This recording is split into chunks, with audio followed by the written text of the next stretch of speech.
Voilà, des colonnes rebelles de l'Union des forces de la résistance. Le conseiller politique du président de l'UFR est à mes côtés, Doki Warou, bonjour. Bonjour. Merci d'être avec nous. Cette intervention française, pour vous, c'est une ingérence dans les affaires intérieures du Tchad? Totalement, cette gérance française, c'est une intervention, une fois encore, c'est une erreur monumentale de la France. La France est en train de reproduire les mêmes erreurs qu'en 2008. Parce que la France était précédemment intervenue, il faut le dire, en 2008, déjà à la demande à l'époque du président Idriss Déby. Oui, mais c'est une guerre tchado-tchadienne. La France n'a pas à intervenir dans une affaire intérieure du Tchad. On sait un peu l'accord de défense entre la France et le Tchad qui a été ratifié en 1976. Et stipule que s'il y a une agression extérieure, la France pourra intervenir. Mais pour une guerre fratricide, la France ne doit pas prendre côté. Là, nous condamnons fermement cette attitude française. L'explication, c'est que ces colonnes rebelles venaient de Libye. Elles sont arrivées donc dans le nord-est du Tchad, en provenance du sud de la Libye, où d'ailleurs les troupes du maréchal Haftar elles-mêmes étaient à l'offensive contre ces colonnes. Non, pas du tout. Nous, on avait quitté la frontière libyenne il y a de cela bientôt un mois. On s'est implanté dans le territoire tchadien. Aujourd'hui, nous occupons l'est et le nord du Tchad. Vous dites que ce n'est donc pas une offensive venue de l'étranger, venue du sud de la Libye.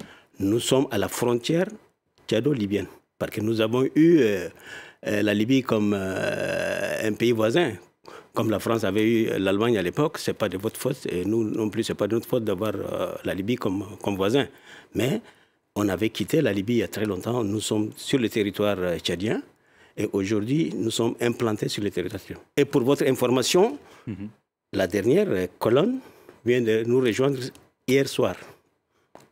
Vous le savez pourtant, la France est liée au Tchad par un accord de coopération militaire technique qui date de 1976. Il y avait donc ce risque d'une intervention française. Oui, mais cette intervention française n'engage pas, comment dirais-je, à intervenir entre une lutte fratricide.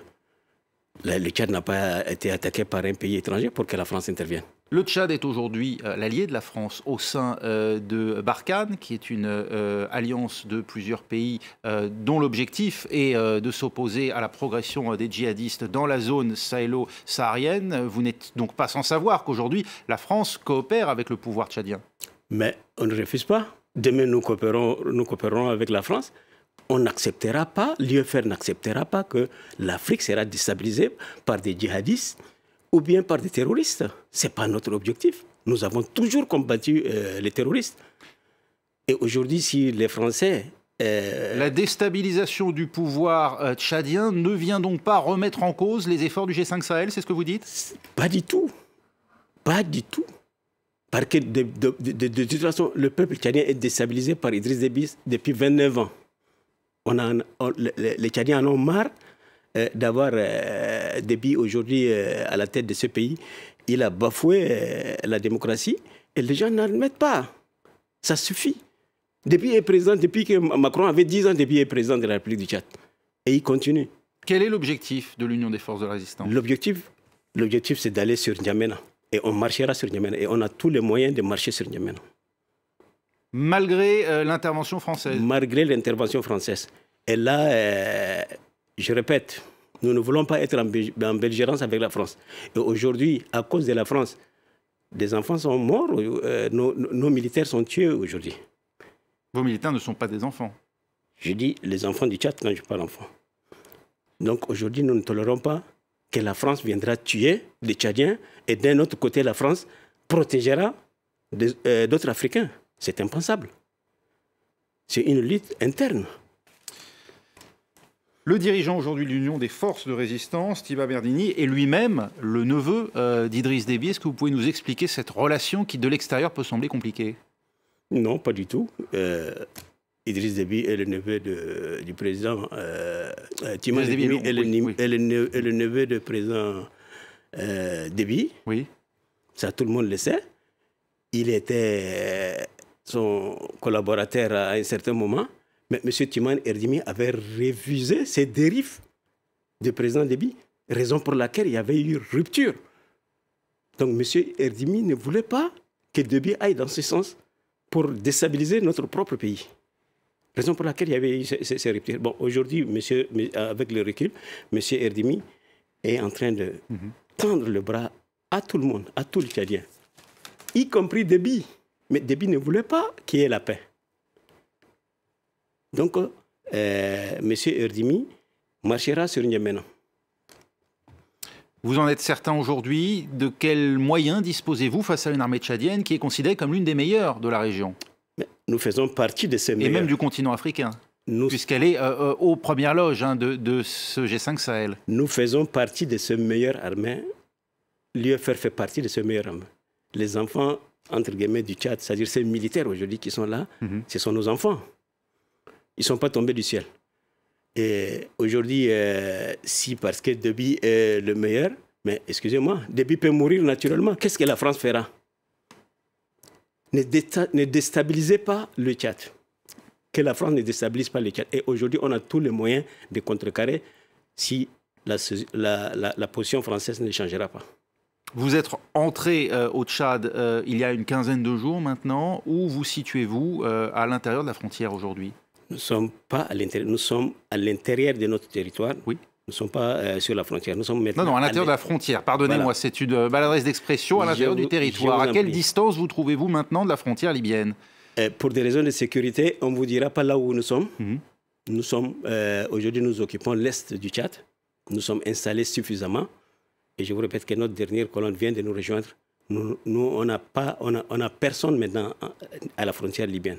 Personne. De quel soutien bénéficiez-vous au sein de la population tchadienne? Nous avons le soutien de notre peuple. Notre peuple nous a toujours soutenus. Il y a eu énormément, maintenant, depuis quelques jours, de défection du côté de l'armée tchadienne. Et nous comptons sur notre peuple. Le palais rose est à notre portée. Et en Libye? En Libye, on n'a rien du tout. Plus personne en Libye? Pour nous, il n'y a plus personne en Libye. Vos forces étaient il y a peu encore stationnées en Libye? Pardon? Vos forces étaient il y a peu encore stationnées côté libyen? Non, nous sommes sur notre territoire, nous sommes à la frontière, je vous dis bien, nous sommes à la frontière de la Libye. Et nous ne sommes plus en Libye. Nous ne sommes plus à la frontière. Quelle relation entretenez-vous avec les forces du maréchal Haftar? Pas du tout. On n'a pas de force, on n'a pas d'entrée, comment dirais-je, une relation quelconque avec les forces Haftar. Il y en a qui ont peut-être des relations, parce qu'au nord du Tchad, pratiquement c'est un no-man's land. Vous avez des trafiquants de drogue, vous avez des groupuscules de gens qui chient des orpailleurs. Donc ils ont des relations avec d'autres. Mais avec nous, on n'a pas du tout de relations avec Haftar. Qu'attendez-vous aujourd'hui de celui qui contrôle une bonne partie du territoire libyen? Une neutralité? Lequel? Haftar. Haftar? Oui. Haftar, ça c'est un problème libyen, ça nous regarde pas, nous. Ça c'est leurs affaires internes. Et la France? La France, c'est que nous demandons à la France de garder sa neutralité, sincèrement dit. La France doit se retirer, la France doit éviter de nous bombarder. Aujourd'hui, 24 sur 24, les drones nous survolent. Et je vous dis, aujourd'hui, on a les moyens de riposter. Les drones? Les drones, ce sont des Mirage 2000 qui sont intervenus. Les Mirages, ils viennent nous bombarder, mais les drones nous survolent pour nous filmer. Des drôles de reconnaissance. Oui. Donc, je vous le répète, qu'on a les moyens de riposter. Et nous voulons éviter que ce soit ainsi avec la France. Vous pouvez faire face à l'aviation française? Nous pouvons, aujourd'hui, on a les moyens de faire face. De quelle manière? Depuis hier soir, on a les moyens de faire face à l'aviation française. Pourquoi depuis hier soir? Parce que on a pu, comment dirais-je, nos logistiques aériennes, on l'a reçu hier soir. Ce qui était à la frontière. De quel pays? Pas du pays, de chez nous. De chez nous. Des avions tchadiens? Pas des avions. Des logistiques aériennes, vos batteries anti-aériennes. Vos batteries anti-aériennes. Si je dis on a les moyens, c'est que je ne vous ai pas dit qu'on a des avions, mais on a des batteries qu'on pourra... En provenance de quel pays? Livrées par quel pays? Là, aucun pays nous a livré. Je dis on a des moyens pour faire face, monsieur. Merci Doki Warou d'avoir répondu à nos questions. Je rappelle que vous êtes le conseiller du président de l'Union des forces de la résistance, l'UFR, donc ce groupe rebelle qui avance, nous dites-vous, vers N'Djamena et qui a fait donc l'objet de frappes françaises ces derniers jours. Merci. Restez avec nous, on se retrouve dans un instant pour un nouveau journal dans Paris Direct.